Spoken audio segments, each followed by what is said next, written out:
بسم اللہ والصلاۃ والسلام علی رسول اللہ۔ سوال ہمارے پاس ہے کہ امیر المومنین خلیفہ سوم داماد رسول حضرت سیدنا عثمان غنی ذو النورین رضی اللہ تعالیٰ عنہ یہ اسلام کس طرح لائیں؟ آپ کے اسلام لانے کا واقعہ کیا تھا؟ دیکھیں، اس حوالے سے تاریخ کی اور سیرت کی کتابوں میں موجود ہے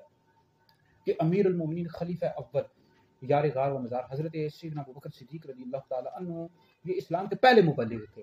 اور اسلام کے پہلے مبلغ ہیں، اور آپ نے دعوت دینا شروع کی، اور آپ کی دعوت پر کئی افراد نے اسلام قبول کیا، جن میں حضرت سیدنا عثمان غنی رضی اللہ تعالیٰ عنہ بھی ہیں، حضرت سیدنا سعد بن ابی وقاص رضی اللہ تعالیٰ عنہ بھی، اور کئی ہستیاں تھیں۔ تو حضرت سیدنا عثمان غنی رضی اللہ تعالیٰ عنہ کو حضرت سیدنا صدیق اکبر رضی اللہ تعالیٰ عنہ نے اسلام کی لانے کی دعوت دی، آپ نے فوراً اسلام قبول کر لیا، اور تو لہٰذا سیدنا صدیق اکبر رضی اللہ تعالیٰ عنہ کی دعوت پر آپ نے اسلام قبول کیا، اور جب آپ نے اسلام قبول کیا تو آپ کا جو چچا تھا حکم بن ابو العاص، اس نے آپ کو رسیوں سے باندھ دیا اور کہا اسلام کو چھوڑ دو۔ آپ نے کہا میں اسلام کو کبھی بھی نہیں چھوڑوں گا، یہ تاریخ ابن اسحاق میں موجود ہے، اور شروع میں ہی آپ اسلام لے آتے۔ پہلے جو 10 افراد تھے جنہوں نے سبقت کیا اسلام لانے میں، سابقون الاولون میں آپ کا شمار ہوتا ہے، پہلے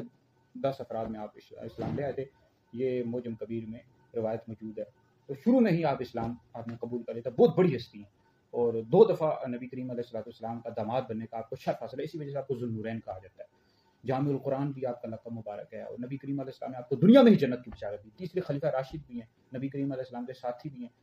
اور